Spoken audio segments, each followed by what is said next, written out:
uh, just got to clean the kitchen. Come back in here now. I'm about to, for my son, like I say, he been playing his video games. This weekend here, though, I done told him we changing our sleep patterns. Started last week. I started adjusting our sleep pattern about every 2 hours to kind of get him get his sleep pattern to get back so before he gets ready to go back to school. When it comes down to me and my son, the resources that I say, I take all the money that I have. I make sure he's taken care of. We go do our own grocery shopping. I prefer, I go to Piggly Wiggly a lot. Piggly Wiggly or Carly C's. I make my own meals that go further. I clothes, I buy his clothes. I make sure all his stuff is, his shots and everything at the doctor, all that stuff, doctor's appointment, all that stuff taken care of. There's a lot when it comes down to scheduling that. I buy, his shoes, clothes, make sure he looks good when he goes out in the public eye. And then anything else that needs to be taken care of. If something comes up, I have plenty of things that, stuff that we had in storage. Some of that stuff is brand new. I never had an opportunity to use.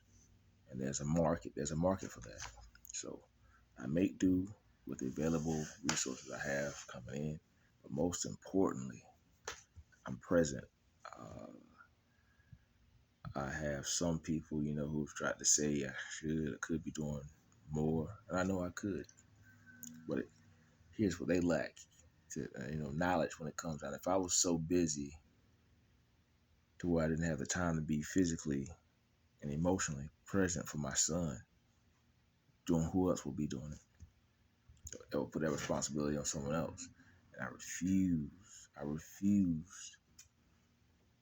to have, I refuse for my son to think that I would put my job or anything else over him. That's not gonna happen. It's not gonna happen.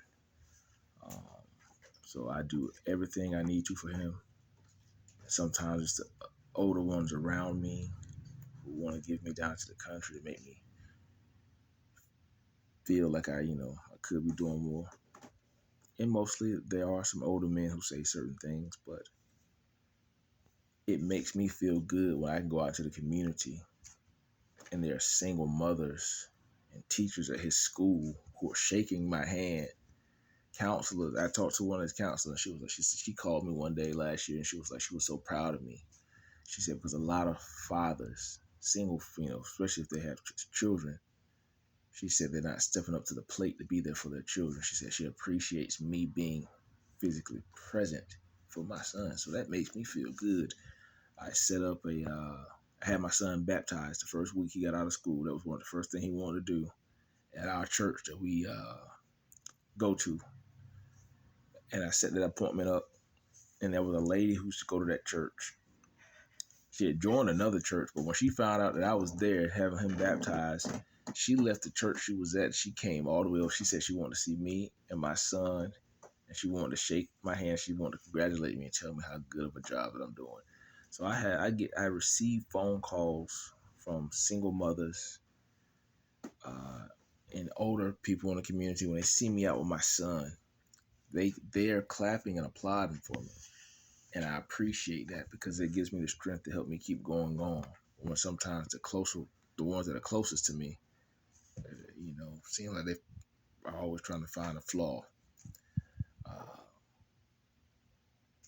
And long as, like I say, my son, he says he's happy, I'm happy. You happy? Mm-hmm. He says he's happy, so I go with that. I encourage y'all to get into your word for the spirit, medicine, future, natural. Y'all be blessed, be encouraged.